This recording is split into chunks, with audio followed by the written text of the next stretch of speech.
గత 10 రోజులుగా అశోక్ గారు రాష్ట్ర ప్రభుత్వం తక్షణమే నిరుద్యోగ భర్తీలకు సంబంధించి నోటిఫికేషన్ ఇవ్వాలని చెప్పేసి ఆమరణ నిరాహార దీక్ష కొనసాగిస్తున్నారు. వారి పరిస్థితి విషమించడంతో ఉస్మానియా ఆసుపత్రికి తరలించడం జరిగింది. ఇప్పుడే వారిని వెళ్ళి పరామర్శించి రావడం జరిగింది.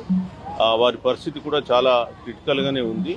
సో ముఖ్యంగా ఈ పరిస్థితికి కారణం ప్రభుత్వము ఎన్నికల ముందు మేము అధికారంలోకి వచ్చిన సంవత్సరంలోనే 2 లక్షల ఉద్యోగాలు భర్తీ చేస్తామని హామీ ఇచ్చారు.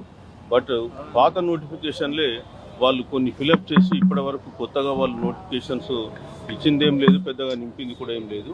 మరి నోటిఫికేషన్ ఇవ్వాలని చెప్పేసి వారు నిరుద్యోగుల తరఫున పోరాటం చేస్తూ ఉన్నారు. సో మరి ప్రజలు కూడా ఈరోజు వారి ఆరోగ్యం పట్ల ఆందోళన చెందుతున్నారు. సో ప్రభుత్వం తక్షణం స్పందించి మరి నోటిఫికేషన్లు రిలీజ్ చేయాలని చెప్పి కోరుతున్నాం. అదేవిధంగా అశోక్ సార్ కూడా సరి అయినటువంటి చికిత్స అందించాలి. మరి వారికి ఏమన్నా జరిగితే మరి ప్రభుత్వమే దానికి బాధ్యత వహించాల్సి తెలియజేయడం జరుగుతూ ఉంది.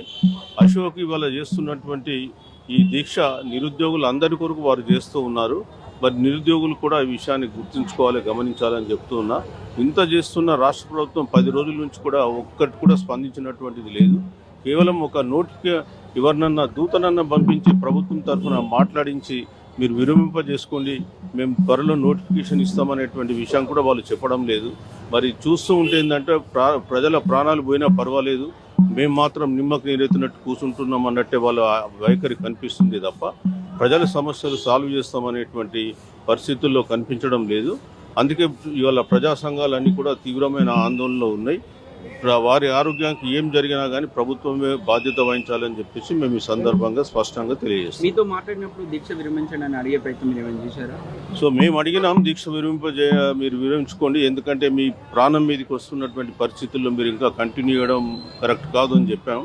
సరే, దానిపైన ఆయన కొంత ఆలోచనలో పడ్డారు. బట్ వీ కాంట్ ఎష్యూర్ ఏం జరుగుతుందో, ఆయన ఒకవేళ నిర్ణయం తీసుకుంటాడా లేదనేది ఆయనకే వారిని వదిలేస్తాను తప్ప మనం బలవంతంగా వారిని విరమింపజేయలేం. చూద్దాం, 2-3 రోజులలో ఆయన నుంచి ఏమైనా స్పందన వస్తుందేమో. ఇక్కడ స్టూడెంట్స్ అందరూ పెద్ద ఎత్తున పోరాటం చేస్తా ఉన్నారు ఉద్యోగాలు కావాలి అని చెప్పేసి. కానీ ఇక్కడ ప్రభుత్వాలు ఏం చెప్తున్నారంటే వీళ్ళందరూ ఇతర పార్టీలు రెచ్చగొడితే మాత్రం రెచ్చిపోతారు, నిజమైన నిరుద్యోగులందరూ చదువుకుంటున్నారు, వీళ్ళ రోడ్లపైకి ఎక్కే వాళ్ళందరూ పార్టీలు బలపేతం చేస్తున్నారు, ఇటువంటి మాటలు మాట్లాడుతున్నారు. ఇప్పుడు ప్రభుత్వాలకు చేయాలని చిత్తశుద్ధి ఉంటే ఆటోమేటిక్గా నోటిఫికేషన్ ఇస్తారు. ఆ పార్టీ వాడు రెచ్చగొడుతున్నాడు, ఈ పార్టీ వాళ్ళు రెచ్చగొడుతున్నారు అంటే అవన్నీ అసంబద్ధం. ఇక్కడ వాస్తవంగా మీరు ఏం హామీ ఇచ్చారు ఎన్నికల ముందు? అధికారంలోకి వచ్చి వాళ్ళు దాదాపు 2 నెలలు కంప్లీట్గా వస్తుంది. మీరు ఏం రిక్రూట్ చేశారు, ఎన్ని రిక్రూట్ చేశారు? మరి అట్లాంటప్పుడు ప్రజలు ఆందోళన చెందుతారు. వాళ్ళు ఏ పార్టీ ఆ పార్టీ అని చెప్పి వీళ్ళని ఆ పార్టీ పరంగా చూసి నిజంగా నిరుద్యోగులకు అన్యాయం చేయడం అనేది కరెక్ట్ కాదు. తక్షణం మీరు ఎన్ని వేకెన్సీస్ ఫిలప్ చేయగలుగుతారో అన్ని వేకెన్సీస్ నోటిఫికేషన్ జారీ చేయాలి.